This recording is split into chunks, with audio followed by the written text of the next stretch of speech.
오늘은 말씀의 능력을 힘입은 사람이라는 제목으로 함께 은혜를 나누고자 합니다.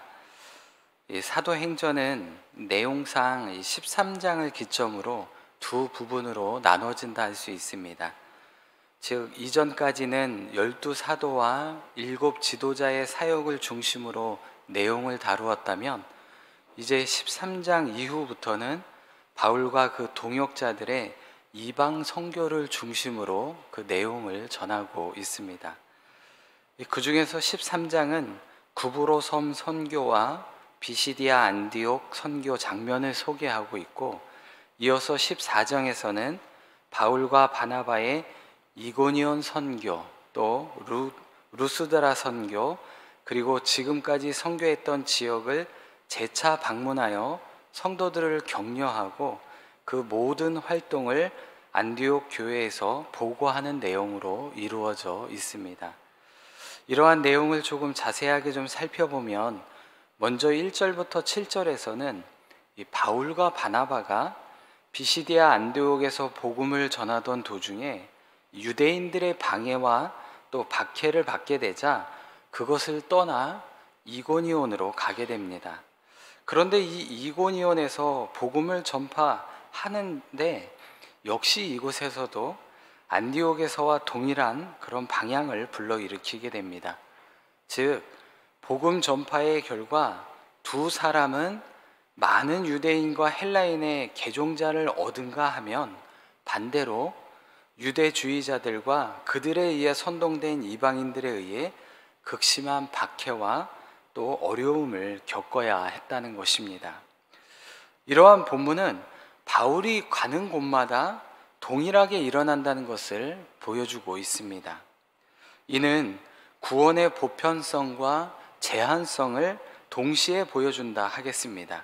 즉 구원은 유대인이나 이방인이나 복음을 영접하는 자에게 차별 없이 주어지는 것이지만, 그렇다고 해서 모든 사람이 다 구원을 받는다는 것은 아니라는 것을 우리에게 알려준다라는 것입니다. 이렇게 두 번째 8절부터 18절에서는 루스드라 전도 사역에 발생한 걷지 못하는 자를 치유하는 사건에 대해서 이야기를 합니다. 이 루스드라는 본래 퇴역한 로마 군인들의 집단 거주지였습니다. 그러다 보니까 지적인 수준도 조금 낮았고 미신적인 경향이 굉장히 깊었던 도시입니다. 그래서 이곳 주민들은 헬라의 최고 신이었던 제우스와 제우스의 말을 인간에게 전하는 전령신이었던 헤르메스를 섬겼습니다. 그런데 본문에 보면 바울이 이곳에서 나면서부터 걷지 못하는 자를 고치게 되자 바울을 또 바나바를 신의 형상을 입고 내려온 사람이라고 생각을 하게 되었습니다. 그래서 바울을 헤르메스 그리고 바나바를 제우스로 오인해서 이들을 숭배하고 제사하려고 했던 것이죠. 바울이 기적을 일으킨 것은 사람이 할 수 있는 일은 분명히 아닙니다. 그러니 루스드라 사람들이 바나바와 바울을 신으로 여기고 숭배하려고 했던 것은 충분한 이해가 된다 보여집니다. 바울과 바나바는 이것이 성령의 능력에 의한 것임을 잘 알고 있었기에 루스드라 사람들의 숭배를 거부하고 이것을 계기로 삼아서 만물을 창조하고 주관하시는 절대적인 신인 하나님을 이들에게 소개합니다. 그리고 그들이 우상을 버리고 회개하며 하나님께 돌아오기를 촉구하고 있는 것이죠. 이 마지막으로 19절부터 28절에서는 비시디아 안디옥과 이고니온에서 복음을 전할 때마다 방해하던 이 유대주의자들이 이 루스드라까지 쫓아와서 무리를 선동해 바울을 돌로 치는 사건에 대해서 이야기를 합니다. 이 사건은 고린도후서 11장 24절과 25절에서 바울이 다시 한번 상기하는 것을 볼 때 바울에게 있어서는 큰 고통을 주었던 사건처럼 보여집니다. 바울이 마치 죽은 줄 알고 성 밖에 내버릴 정도로 아주 극심하게 또 고통을 당했던 그런 순간입니다. 하지만 바울은 정신을 차린 후에 다시 이 성 안으로 들어가는 그런 담대함을 보여주고 있습니다. 이 사건으로 바울과 바나바는 사실 더 이상 전도 여행을 계속하지 못하고 자신들을 파송했던 수리아 안디옥 교회로 돌아가고 맙니다. 돌아가는 길에 자신들이 개척한 교회들을 돌아보고 성도들에게 고난 가운데서도 용기를 잃지 말라고 권면하는 동시에 장로들을 택하여 그 교회를 치리하게 하고 잘 지켜나가게 하였습니다. 한편 안디옥 교회에 도착해 선교 보고를 하는데 이 바울과 바나바는 이방인 전도가 성공적으로 이루어졌다는 것에 굉장한 강조를 하게 됩니다.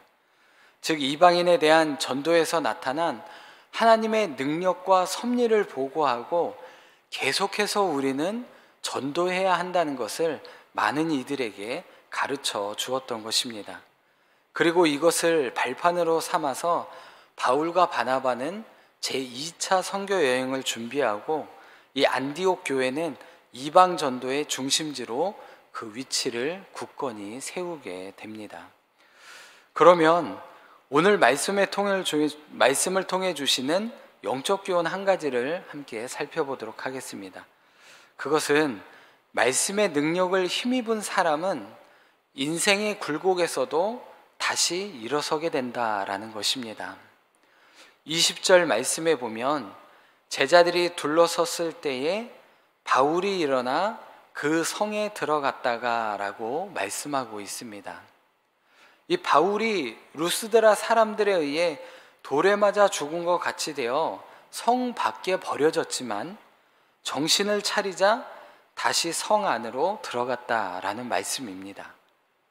이것은 복음을 위해서라면 자신의 목숨도 아끼지 않겠다는 바울의 결연한 의지를 보여주는 장면이라 하겠습니다. 그러나 우리는 이러한 바울의 태도를 좀 가볍게 생각해서는 안 된다는 것입니다. 이때 바울이 당한 일을 생각해 보면 루스드라 사람들은 얼마 전까지만 해도 바울을 신으로 생각하고 숭배하려고 했던 사람들입니다. 그런데 갑자기 몰려온 유대주의자들의 말을 믿고 순식간에 폭도로 돌변하여 자기에게 돌을 던졌던 것이죠. 세상에 이런 배신이 어디 있겠습니까? 이러한 허탈감, 모욕감 어디에 있겠습니까? 성도님들이 이러한 상황에서 다시 복음을 전해야겠다라는 이런 마음이 생기겠습니까? 일어나 다시 가던 길을 걸어갈 수 있겠습니까?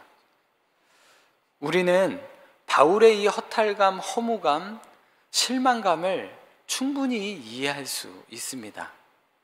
어떻게 계속해서 이 일을 할까 하는 이런 마음들이 생길지, 모든 것을 포기하고 그냥 고향으로 돌아가고 싶은 것이 우리의 마음이 아닐까 생각이 듭니다. 그러나 그 상황에서 하나님이 무엇이라고 말씀하는가 하는 이것이 중요한 것입니다.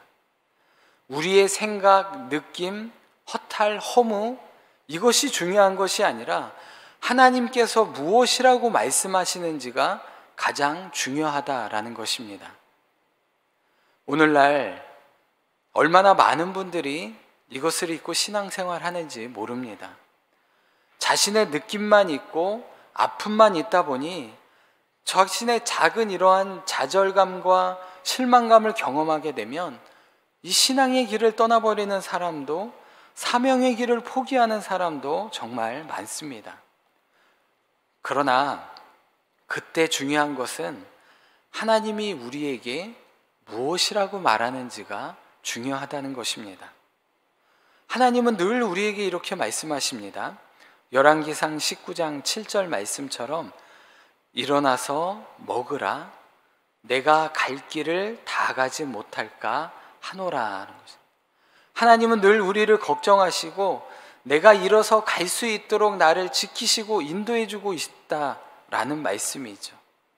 사실 이 말씀은 엘리야가 바알 선지자들을 모두 죽인 후에, 그리고 많은 백성들 앞에서 살아계신 하나님을 증거한 이후에 이세벨이 죽이려고 한다는 그 말 한마디에 생명의 위협을 느끼고 광야로 도망쳐 낙심해서 죽기를 바랬던 상황에 하나님께서 주신 위로의 말씀입니다. 모든 것을 포기하고 자신의 목숨이 빨리 끝나길 바랬던 엘리야에게 다시 용기를 주시고 세워주시고 사명을 감당할 수 있게 주셨던 하나님의 말씀입니다. 오늘도 하나님은 우리에게 그와 같은 말씀들을 주신다는 것이죠. 사도 바울 역시 마찬가지였습니다. 이 음성을 들었던 사람이라는 것이죠. 즉 말씀의 능력을 힘입은 사람이었습니다. 그러므로 일어날 수 있었던 것이고 다시 자신의 사명의 길을 온전히 걸어갈 수 있었던 것입니다. 이처럼 우리의 인생이 비록 굴곡 많은 길을 간다 할지라도 포기해서는 안 된다는 것입니다. 하나님을 의지해서 다시 일어서야 하는 것이죠. 말씀의 능력을 힘입은 사람이 되어야만 합니다. 그리고 우리에게 주어진 길을 온전히 가야만 하는 것입니다. 그럴 때 우리는 최후 승리를 거두고 영광의 면류관을 쓰게 될 줄로 믿습니다. 우리 성도님 모두 말씀의 능력을 힘입은 그런 삶이 되시기를 바랍니다. 기도하겠습니다. 사랑의 하나님, 늘 우리를 사랑해 주셔서 감사드립니다. 때로는 주님보다 어려운 일에 앞서 주님을 생각하지 못할 때도 많았고, 때로는 많은 일로 주님을 찾지 못하기도 하였습니다. 세상살이에 봉사에 분주했던 우리의 마음을 내려놓게 하시고 주님만을 간절히 찾는 삶이 되게 하여 주옵소서. 비록 좌절하고 낙심하게 하는 일들이 있어도 주님의 말씀을 힘입어 다시 한번 일어서게 하여 주시고 사명의 길을 온전히 걸어가게 하여 주옵소서. 오늘도 함께하여 주실 줄로 믿습니다. 그래서 최후 승리를 거두고 영광의 면류관을 쓰는 복된 삶이 되게 하여 주옵소서. 오늘도 찬양으로 하나님께 영광 돌린 천사 찬양대를 기억하여 주시고 하루하루 건강도 지켜주시고 늘 주님과 함께 동행함으로 형통한 삶을 살아가게 하여 주옵소서. 함께하여 주실 줄을 믿사오며 예수 그리스도의 이름으로 기도드립니다. 아멘.